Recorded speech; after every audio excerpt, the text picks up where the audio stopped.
શ્રી ગણેશાય નમ મિત્રો તમારું સ્વાગત છે આપની યુટ્યુબ ચેનલ રાધાકૃષ્ણ ભક્તિ ધારામાં। આજે આપણે જોઈશું શિવ મહાપુરાણનો રુદ્ર સંહિતાનો ભાગ 1। જો તમને આ વિડિયો પસંદ આવે તો વિડિયોને લાઈક કરો, શેર કરો, ચેનલ સબસ્ક્રાઇબ કરો અને બેલ આઇકન દબાવો જેથી કરીને નવા વિડિયોની નોટિફિકેશન તમને મળી રહે। તો ચાલો શરૂ કરીએ। સાધુઓ સૂતજીને બોલ્યા, તમે અમને વંદનીય પૂજનીય પ્રભુ સદા શિવની ઉત્તમ કથા સંભળાવી રહ્યા છો, છતાં અમને તેમનાથી સંતોષ અને તૃપ્તિ થતી નથી। કથારૂપી અમૃત પીવા મન વધુ લલચાય છે। હવે તમે શિવજીનું પ્રગટ થવું, તેમના ખાસ ચરિત્રો ઉમા પાર્વતીનું પ્રગટ થવું તથા તેમનો વિવાહ કહો।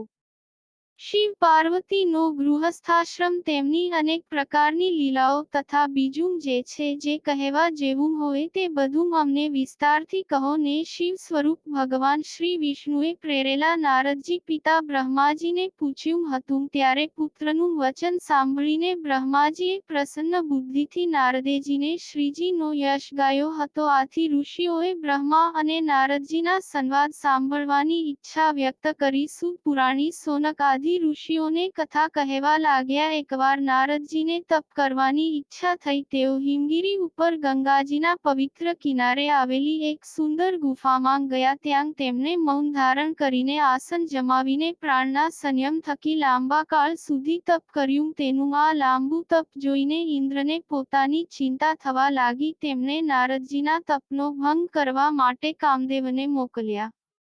કામદેવે તેમને ડગાવવા માટે અનેક કળાઓનો ઉપયોગ કર્યો, પણ તે સફળ થયા નહીં। તેનું કારણ એ હતું કે આ જગ્યાએ પહેલાં ભગવાન મહાદેવે પોતે તપ કરતા હતા અને તેમની વિઘ્ન નાખવા કામદેવ અહીં જ આવ્યા હતા। ત્યારે મહાદેવે ત્રીજું નેત્ર ખોલીને કામદેવને ભસ્મ કર્યા હતા।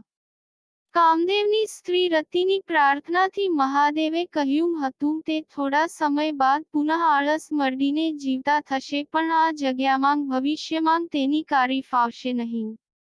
આમ મહાદેવના પ્રભાવથી નારદજી સુરક્ષિત રહ્યા। તે ઘણા કાળ સુધી તપ કરી રહ્યા હતા। તેઓ શિવજીની માયાથી અજાણ હતા, તેથી તેઓ અહંકાર કરવા લાગ્યા કે મેં તો કામદેવને જીતી લીધા છે। તેઓ ફરતા ફરતા કૈલાશ પર્વત પર પહોંચ્યા અને રુદ્રદેવને પોતાની સિદ્ધિઓ સંભળાવી। રુદ્રદેવે તેમને આ વાત ભગવાન વિષ્ણુને ન કરવા માટે જણાવ્યું, પરંતુ નારદ છે તો ગર્વમાં ને ગર્વમાં મહાદેવની શિખામણ ભૂલી જ ગયા અને બ્રહ્મલોકમાં જઈને બ્રહ્માજી આગળ બધી વાત જણાવી। ત્યાંથી નારદજી વિષ્ણુ લોકમાં પહોંચ્યા। વિષ્ણુ લોકમાં જઈને નારદજીએ સઘળી હકીકત જણાવી, ત્યારે ભગવાન શ્રી હરિ બધું સમજી ગયા તેવું બોલ્યા, હે નારદ, તમે તપના ભંડાર સમાન છો।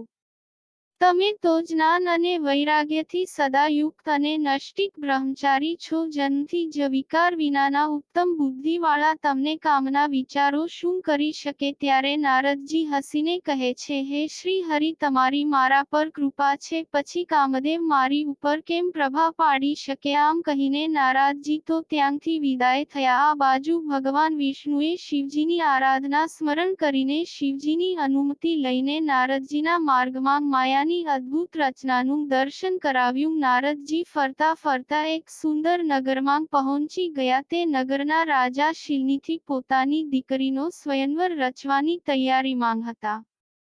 આખું નગર શણગારવામાં આવ્યું હતું।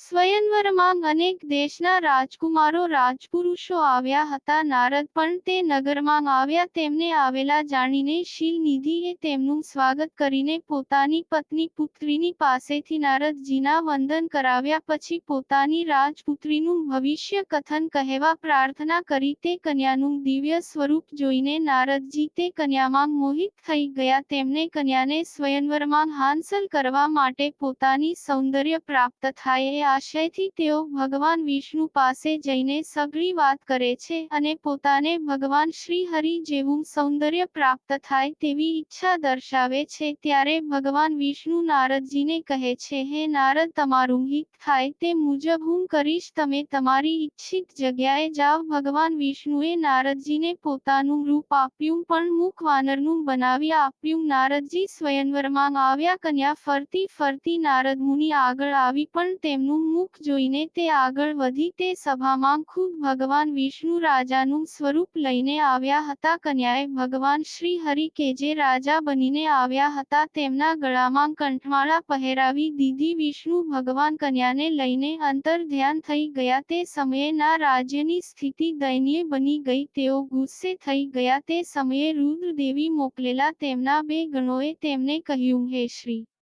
નારદજી, તમે વ્યર્થ રીતે રાજકન્યાની ઈચ્છા રાખો છો. તમારું મુખ જુઓ. નારદજી કંઈક વિચારી તળાવે ગયા. તે તળાવમાં પોતાનું પ્રતિબિંબ જોયું તો તે હેબતાઈ ગયા. તેમને પોતાનું મુખ વાનરનું જોઈને ક્રોધે ભરાયા અને શિવજીના ગણોને શ્રાપ આપી દીધો કે હે ગણો, તમે મારી ઠઠ્ઠા મશ્કરી કરી છે. તમે રાક્ષસ બની જશો. શિવ ગણો શિવજીની ઈચ્છાને માન આપીને ત્યાંથી ચાલ્યા ગયા. પછી નારદજી ત્યાંથી વૈકુંઠમાં ગયા અને ગુસ્સે થઈને બોલ્યા, હે વિષ્ણુ, તમે મલિન વિચારવાળા છો. તમે બીજાનું હિત કે કલ્યાણ જોઈ શકતા નથી. તમે મને વાનરનું મુખ આપીને મારી જોડે દગો કર્યો છે. તેથી તમારે વાનરોની મદદ અવશ્ય લેવી પડશે. આવો શ્રાપ આપીને નારદજી ચાલતા થયા. આમ નારદ મુનિએ ક્રોધમાં આવીને વિષ્ણુ ભગવાનને શ્રાપ આપી દીધો. પરંતુ તરત જ શિવજીએ માયાનો સંકેલો કરી લીધો એટલે નારદજીને પોતાની ભૂલ સમજાઈ ગઈ. તેઓ ભગવાન વિષ્ણુના પગમાં પડીને ક્ષમા માંગવા લાગ્યા અને બોલ્યા, હે નાથ, મેં આપેલો શ્રાપ આપ કાઢી નાખો. ત્યારે ભગવાન વિષ્ણુએ નારદજીને ઊભા કરીને દિલાસો આપતા કહ્યું કે હે નારદ, આપ તો મારા શ્રેષ્ઠ ભક્ત છો. તમે મોહિત અવસ્થામાં શિવજીનું વચન માન્યું નહીં. પ્રભુ શિવજી તો અહંકાર ટાળનારા હિતકારી છે. તે સ્વયં પરમાત્મા પરબ્રહ્મ છે. તેઓ મૃત્યુને જીતનારા, કાળના પણ કાળ અને ભક્તો પર કૃપા અવતારનારા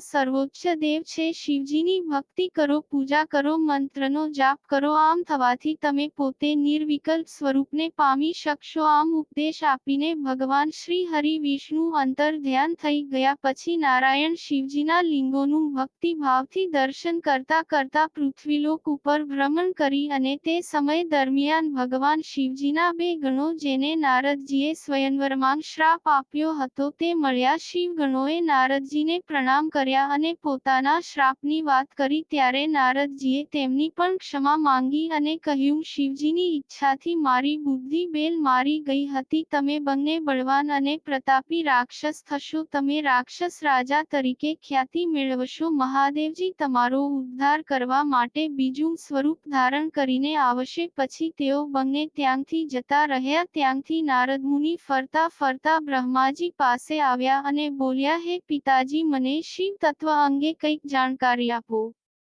કારણ કે હું કંઈ જાણતો નથી, છતાં સગુણ કેમ, તેમનો સત્ય સ્વરૂપ શું છે તે સમજાવો. ત્યારે બ્રહ્માજી કહે છે, હે મુનિ, પ્રલય થાય તે ટાણે કશું જ બચી શકતું નથી. ફક્ત સદબ્રહ્મ હતું. તે સત્ય, જ્ઞાન તેમજ આનંદ સ્વરૂપ પરમ પ્રકાશ રૂપ છે. તે નિર્ગુણ, નિર્વિકલ્પ અને સર્વત્ર છે. તે અજોડ, અનુપમ અને અનંત પણ છે. એવું દિવ્ય પરબ્રહ્મ એક જ ગણાય. અમુક કાળ પરબ્રહ્મને એકમાંથી અનેક થવાની ભાવના જાગી. તેણે વિચાર્યું કે હું લોકોની રચના કરું. તેણે આમ અમૂર્ત સ્વરૂપે પોતાની જ મૂર્તિ સ્વરૂપે કલ્પના કરી. આમ પરમ અમૃત રૂપમાંથી જે મૂર્તિ પ્રગટ પામી તે સર્વને વંદન કરવાની લાયક હતી. તે મૂર્તિ પ્રગટ પામી કે પરબ્રહ્મ અદૃશ્ય થયું. આ પ્રગટ મૂર્તિ તે પરબ્રહ્મનું સાક્ષાત શિવ સ્વરૂપ, જેને વિદ્વાનો, પંડિતો, જ્ઞાનીઓ ઈશ્વર કહે છે. ઈશ્વરે પોતાના સ્વરૂપમાંથી એક શક્તિ પ્રગટ કરી. તેને વિદ્વાનો પ્રધાન પ્રકૃતિ અથવા પરમાયા કહે છે. તે શક્તિ ત્રણેય દેવોને ઉપજાવનારી મૂળ કારણરૂપ આદ્યા શક્તિ પણ કહેવાય છે. તે અષ્ટભુજા અંબિકા છે. શક્તિની સાથે રહીને એક ક્ષેત્રનું સર્જન કર્યું. તે પવિત્ર કાશી ક્ષેત્ર હતું. તે પરમક્ષ પક્ષનારું સ્થાન છે. તે આનંદનું ધામ છે. આનંદવન પણ કહેવાય છે. એકવાર શિવ અને શક્તિ આનંદવનમાં ફરતા હતા. તે વખતે તેમને ઈચ્છા થઈ કે આપનું તમામ કાર્ય સંભાળી શકે તેવા કોઈનું સર્જન કરવું જોઈએ. આમ વિચારીને શિવજીએ શક્તિના ડાબા અંગમાં શક્તિનો સંચાર કર્યો. તેથી સુંદર પુરુષ અવતરણ પામ્યું, જેને જોઈને શિવ પાર્વતી પ્રસન્ન થયા. તેમણે કહ્યું, તમે વ્યાપક હોય વિષ્ણુ નામે વિખ્યાત થશે. તમે દ્રઢતાથી ભાવથી તપ કરો. આમ કહીને શિવ શક્તિ અંતર ધ્યાન થઈ ગયા. શિવજીની આજના પ્રમાણે ભગવાન વિષ્ણુએ તપનો આરંભ કર્યો. લાંબા સમય બાદ તેઓ ધ્યાનમાં જાગ્યા. તે વેળાએ તેમને થયેલા પરિશ્રમથી તેમના શરીરમાંથી જલધારા વહીને ચાલી. એ જલથી જે કાંઈ શૂન્ય હતું તે સર્વ સભરતાથી ખીલી ઉઠ્યું. થાકેલા ભગવાન વિષ્ણુએ તે જળમાં લાંબો સમય સુધી જ સૂઈ રહ્યા. જળમાં સૂતા હોવાથી તેમનું નામ નારાયણ થયું. શિવજીની ઈચ્છાથી 24 તત્વોને ગ્રહણ કરીને વિષ્ણુ ભગવાન બ્રહ્મ સ્વરૂપે જળમાં સૂઈ ગયા. આ નારાયણ દેવ જળમાં પ્રગટ નિંદ્રા માણી રહ્યા હતા. તે સમયે શિવજીની ઈચ્છાથી તેમની નાભીમાંથી એક કમળ પ્રગટ થયું અને તેમાંથી બ્રહ્માજી પ્રગટ્યા. તે પોતાની ઉત્પત્તિનું સ્થાન શોધવા કમળ નાળમાં પ્રવેશ મેળવ્યા. તે અનેક વર્ષો ભટક્યા છતાં કંઈ જાણી કે સમજી શક્યા નહીં. તે દરમિયાન શિવજીની કૃપાથી એક દિવ્ય આકાશવાણી સાંભળીને કે તપ કર. બ્રહ્માજીએ 12 વર્ષ સુધી તપ કર્યું ત્યારે તેમની સમક્ષ ભગવાન વિષ્ણુ પ્રગટ થયા. બ્રહ્માજી વિષ્ણુને ઓળખી શક્યા નહીં એટલે વિષ્ણુ ભગવાને તેમને કહ્યું, હે વત્સ, તમે ભલે પધાર્યા. આમ કહ્યું. વત્સનું સંબોધન સાંભળીને બ્રહ્માજીને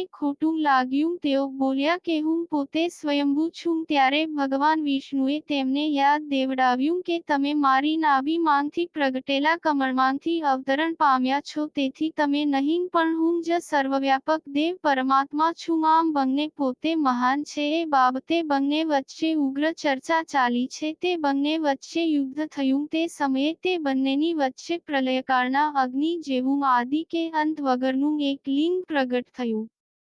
લિંગને જોઈને ભગવાન વિષ્ણુએ છે વરાહ રૂપ ધારણ કર્યું હતું અને બ્રહ્માજીએ હંસનું રૂપ ધારણ કર્યું હતું. છતાં છેડો પામ્યા નહીં. આમને આમ 100 વર્ષ સુધી ગયા. બ્રહ્માજી નારદજીને કહે છે, હે નારદ, અમે બંને અર્થાત હું અને ભગવાન વિષ્ણુ દર્શનની ઈચ્છાથી પ્રાર્થના કરતા રહ્યા. તે વખતે શબ્દ બ્રહ્મરૂપ ઓંકારનો ધ્વનિ મંડળાયું. બંને જણા તે ધ્વનિ સાંભળીને મંત્રમુગ્ધ બની ગયા. એકાક્ષર ઓંકારના શ્રી શિવને શબ્દ બ્રહ્મ સ્વરૂપ પરમેશ્વર તેમના દર્શન થતા અમે આનંદિત બન્યા. અમે તત્કાળ ભગવાન મહાદેવની સ્તુતિ કરવા લાગ્યા. સ્તુતિ કરતા અમને પ્રભુ શિવના શબ્દ સ્વરૂપનું અદ્ભુત દર્શન પણ થયું. તેમને 5 મુખ, 10 હાથ અને કપૂર જેવું દિવ્યતાથી અંજાયેલ મંજાયેલ શરીર અલંકારોથી શોભી રહ્યું હતું અને તેમને નમસ્કાર કરીને બ્રહ્મ સામે નજર કરી અમને ઓંકારથી પ્રગટ થયેલા 5 કળાવાળા 38 અક્ષરોવાળા મંત્ર દેખાયો. ઉપરાંત રુદ્ર ગાયત્રી મંત્ર પણ અમે જોયું. અમ તત્પુરુષા એવી મહે હે મહાદેવ આયથી મહિતનનો રુદ્ર પ્રચોદયાતે. પછી અમે બંને હું અને વિષ્ણુ ભગવાન મૃત્યુંજય મંત્ર, પંચાક્ષર મંત્ર, ચિંતામણી મંત્ર અને દક્ષિણા મૂર્તિ મંત્ર પણ જોયા. અમે તે મંત્રોને હૃદયમાં ઉતારી ગ્રહણ કરીને વંદન કર્યા. પછી શિવજીની સ્તુતિ કરી. તેથી મહાદેવજી તથા દેવી પાર્વતી પ્રગટ થયા. તેમને અમને વેદોનું જ્ઞાન આપ્યું. ભગવાન વિષ્ણુએ કહ્યું, હે પ્રભુ, આપ પ્રસન્ન થાવ તે માટે અમારે આપને કઈ રીતે પૂજન કરવું, કઈ રીતે ધ્યાન કરવું તે વિગતવાર જણાવો. ત્યારે ભગવાન મહાદેવ કહે છે કે હે બ્રહ્માજી, હે નારાયણ, હું તમારા બંનેની ભક્તિથી પ્રસન્ન થયો છું. હમણાં જે દેખાય છે તેવા મારા લિંગનું સદા તમે પૂજન કરતા રહો, ધ્યાન ધરો અને લિંગની સ્થાપના કરો. લિંગથી પૂજાયેલો હું મનોવાંછિત છે ફળ આપીશ અને દરેક પ્રકારની મનોકામના પૂર્ણ કરીશ. તમે બંને મારા ડાબા જમણા અંગોમાંથી ઉત્પન્ન થયા છો. તેથી બ્રહ્માજી, તમે સૃષ્ટિની રચના કરજો અને વિષ્ણુજી, તમે સૃષ્ટિનું રક્ષણ કરજો. તેમ જ મારો અંશ રુદ્ર પ્રગટ થશે. તે સંહારનું કાર્ય કરશે. મારી અર્ધાંગીની શક્તિ જે પ્રકૃતિ કહેવાય છે તે દેવી પાર્વતી છે. તેઓની એક શક્તિ વાણી સ્વરૂપે બ્રહ્માજીને, બીજી શક્તિ લક્ષ્મી સ્વરૂપે વિષ્ણુજીને અને ત્રીજી શક્તિ કાલી નામથી રુદ્રને પાસે છે. હે બ્રહ્મા, હે વૈષ્ણવ, તમે યાદ રાખજો કે બ્રહ્મા, વિષ્ણુ અને રુદ્ર તે મહારાજ અંશ છે. પછી સદાશિવ ત્રણેય દેવોને આયુષ્ય બળ વિશે કહીને સંભળાવીને અદૃશ્ય થઈ ગયા. તે વખતે મુનિઓ બોલી ઉઠ્યા, હે સૂતજી, હવે આપ અમને સદાશિવની પૂજાની વિધિ કહો. ત્યારે સૂતજી કહે છે, હે ઋષિ મુનિઓ, હે જ્ઞાની, ધન્ય છો તમારી શિવ ભક્તિને હું તમને સદાશિવની પૂજાની વિધિ જણાવું છું તે આપ સાંભળો. જ્યારે નારદજીએ પિતા મને પૂજન વિધિ સવિસ્તારથી જણાવવાનું કહ્યું ત્યારે બ્રહ્માજીએ કહ્યું કે હે નારદ, એક સમયના કાળે હું સર્વ દેવોને લઈને સમુદ્રના કિનારે ગયો હતો. ત્યાં જઈને અમે વિષ્ણુ ભગવાનની સ્તુતિ કરી. શ્રીહરિ વિષ્ણુ પ્રસન્ન થઈને બોલ્યા કે હે દેવો, કહો શું કામ પડ્યું છે? ત્યારે મેં કહ્યું કે સર્વના દુઃખો દૂર થાય તે માટે કયા દેવની સેવા કરવી જોઈએ તે કહો. ત્યારે શ્રી હરિનારાયણે કહ્યું, હે દિવ્ય દેવો, સર્વ દુઃખો અને પાપોનો નાશ કરનાર દેવાધિદેવ શિવજી છે, માટે શિવજીનું ધ્યાન કરવું, તેમનું પૂજન અર્ચન કરવું, તેમનાથી જ સર્વ પાપો ભસ્મ થાય છે. ભગવાન વિષ્ણુની વાણી સાંભળીને સર્વ દેવોએ શિવલિંગની માંગણી કરી. તેથી ભગવાન વિષ્ણુએ વિશ્વકર્માને આજ્ઞા કરી કે બધા દેવો માટે લિંગ શ્રેષ્ઠ લિંગનું સર્જન કરે. વિશ્વકર્માએ દરેક દેવોને તેમના અધિકાર પ્રમાણે લિંગો બનાવી આપ્યા. ઇન્દ્રનું માણેકનું લિંગ, કુબેરનું સુવર્ણનું લિંગ, ધર્મરાજન પીળા મણીનું લિંગ અને વરુણદેવને કાળામણીનું, ભગવાન વિષ્ણુની નીલમણીનું, દેવી લક્ષ્મીજીને સ્ફટિકનું અને મને અર્થાત બ્રહ્માજીને સોનાનું, પશુઓને ચાંદીનું, અશ્વિની કુમારોને પિત્તળનું, આદિત્યને તાંબાનો અને સોમને મોતીનું, સૂર્યને હીરાનું, બ્રાહ્મણોને માટીનું, મેદાનવને ચંદનનું, નાગોને પરવાળાનું અને યોગીને ભસ્મનું, દક્ષોને દહીંનો અને બાણાસુરને પારાનું લિંગ આપવામાં આવ્યું. પ્રાતઃકાળ બ્રહ્મ મુહૂર્તે ઉઠીને ભગવાન શિવનું શ્રદ્ધા ભાવથી સ્મરણ કરીને પ્રાર્થના કરવી. પછી પોતાના નિત્ય કર્મ સ્નાન કરીને શુદ્ધ થઈને ચોખ્ખા વસ્ત્રો પહેરીને પવિત્ર જગ્યાએ બેસીને ભગવાન શિવનું પૂજન કરવું. આ સમયે પરિવાર સહિત આ હવન કરવું. પછી એક મુદ્રા બનાવીને વિઘ્નોને દૂર કરનારા ગણપતિજીને સિંદૂર આદિ પદાર્થોથી પૂજન કરવું. ત્યારબાદ તેમના ભાઈ કાર્તિકેય સ્વામી સાથે પરમ ભક્તિથી તે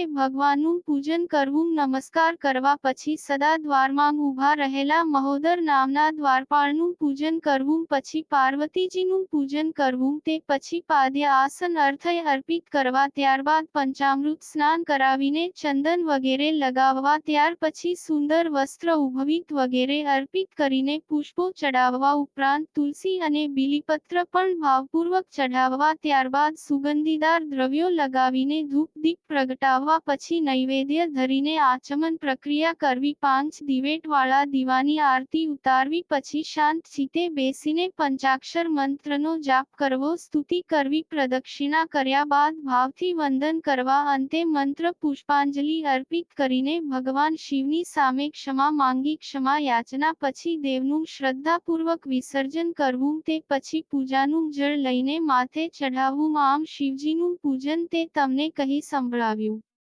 તો મિત્રો, આ તો શિવ મહાપુરાણનો રુદ્ર સંહિતાનો ભાગ 1. ભાગ 2 જોવા માટે ચેનલને સબસ્ક્રાઇબ કરો જેથી આવનારા નવા વિડીયોની નોટિફિકેશન તમને મળી. ધન્યવાદ. હર હર મહાદેવ.